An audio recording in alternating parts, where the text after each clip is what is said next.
Hello viewers, আসসালামু আলাইকুম। তোমরা সবাই কেমন আছো কমেন্টে জানিয়ে দিও। আশা করি সবাই ভালো আছো। আজ আমি তোমাদের মাঝে দুর্দান্ত একটা রেসিপি করব, সেটা হচ্ছে গুঁড়া মাছের রেসিপি, ছোট মাছের রেসিপি। তো তার জন্য প্রথমে আমি পেঁয়াজ কুচি, কাঁচামরিচ কুচি কড়াইতে তেলে ভেজে নিব ভালো করে।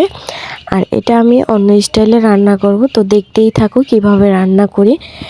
আর তার স্বাদটাও কিন্তু আজ অন্যরকম হবে। আর এদিকে অনেক দিন ধরে একটু অসুস্থ থাকার জন্য ভিডিও আপলোড দিতে পারছি না। তো এদিকে আবার রোজাও চলে আসছে, দেখতে দেখতে আজ রোজাও চলে আসছে। তো রোজার প্রথম দিন আজ। তো এর এর মাঝে এমন কিছু ভিডিও রেখে দিয়েছি করে। তো এদিকে হচ্ছে পেঁয়াজ কুচি, কাঁচামরিচ কুচির ভিতরে আলু কুচিটাও দিয়ে দিয়েছি। আলু কুচিগুলো আমি পেঁয়াজ কুচি আর হচ্ছে কাঁচামরিচ কুচির সাথে তেলে ভেজে নেব। এটা ভেজে নিলে দেখা যাচ্ছে আলুর যে একটা ফ্লেভার, সেটা কিন্তু আসে না তেমন। তো এটার স্বাদটা কিন্তু আরও বেশি হয়। এজন্য আমি আলুটাকে কাঁচামরিচের সাথে ভেজে নিচ্ছি। আর এদিকে যে টমেটো দিয়ে দিলাম, টমেটো কুচিটাও দিয়ে দিচ্ছি। যেহেতু টমেটোটা পরে দিলে দেখা যাচ্ছে শক্ত শক্ত থাকবে, যেহেতু গুঁড়া মাছ বেশিক্ষণ কিন্তু দিয়ে নাড়াচাড়া করা যায় না অথবা জাল করা যায় না, তাহলে কিন্তু গলে যায়। এজন্য টমেটোটা এটার সাথে ভেজে নেব। একটু গলা গলা ভাব হলে সেদ্ধটাও ভালো হয়ে যাবে। তো এই যে এদিকে ভাজা হয়ে গেছে, তো আমি এখন মশলা কষানোর জন্য আর একটুখানি পানি দিয়ে দেব। তো পানি দিয়ে তারপরে হচ্ছে মশলাটাকে ভালো করে কষিয়ে নেব। তো পানি দিয়ে দিলাম আর মশলা দিয়ে দিলাম। প্রথমে দিয়ে দিচ্ছি হলুদ গুঁড়ো। তো একটু বেশি করে দিয়েছি, যেহেতু গুঁড়া মাছে কিন্তু একটু বেশি মশলা লাগে, ঝালটাও একটু বেশি লাগে।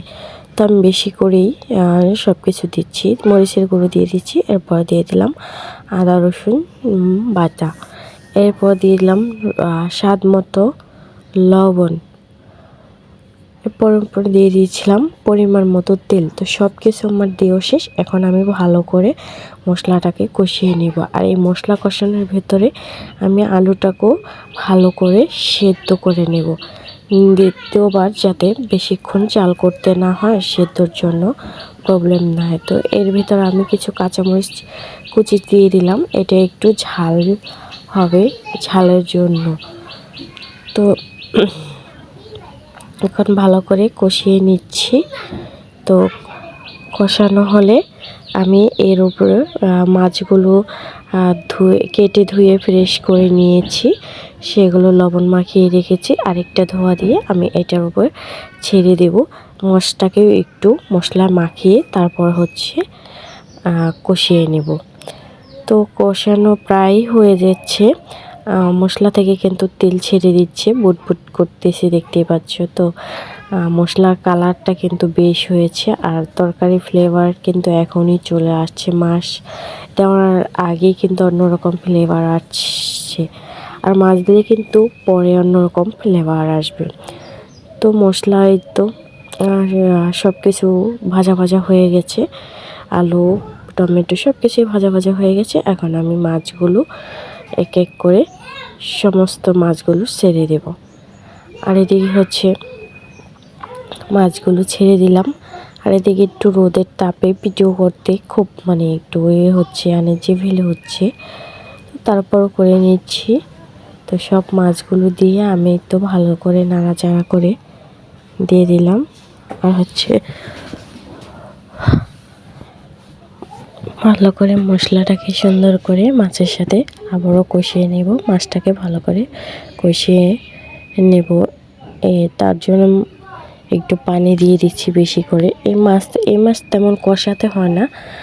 তো আমি এটাকে উপর দিয়ে ছেড়ে ছেড়ে দিলাম, আর একটু পানি দিয়ে দিয়েছি বেশি করে। এই ঝোলের ভিতরে মাছটা সেদ্ধ বলো কষানো বলো সব কিছু হয়ে যাবে। তো হয়ে গেছে। পানির সব ঝোলটা দিয়ে দিচ্ছি। এরপর আমি ঢাকনা দিয়ে রেখে দিলাম। এরপর এই তো বলক চলে আসছে। তো ভিউয়ার্স, এই তো আমার তরকারি কিন্তু আস্তে আস্তে হয়ে যাচ্ছে।